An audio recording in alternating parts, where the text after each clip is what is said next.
10টি কারণে দোয়া কবুল হয় না। 1. তোমরা আল্লাহকে চেনো কিন্তু তাকে মান্য করো না। 2. তোমরা রাসূল সম্পর্কে জানো কিন্তু তার সুন্নাতের অনুসরণ করো না। 3. তোমরা কুরআন সম্পর্কে জানো কিন্তু সে অনুযায়ী আমল করো না। 4. তোমরা আল্লাহর নিয়ামতসমূহ ভক্ষণ করো কিন্তু তার শুকরিয়া আদায় করো না। 5. তোমরা জান্নাত সম্পর্কে জানো কিন্তু তা অনুসন্ধান করো না। 6. তোমরা জাহান্নাম সম্পর্কে জানো কিন্তু তার থেকে বাঁচার চেষ্টা করো না। 7. তোমরা শয়তান সম্পর্কে জানো কিন্তু তার থেকে পলায়ন করো না। 8. তোমরা মৃত্যু সম্পর্কে জানো কিন্তু তার জন্য প্রস্তুতি গ্রহণ করো না। 9. তোমরা মৃতকে দাফন করো কিন্তু তার থেকে শিক্ষা গ্রহণ করো না। 10.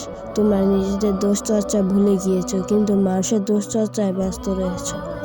আল্লাহ তাআলা আমাদের এই 10টি কাজ থেকে হেফাজত করুন।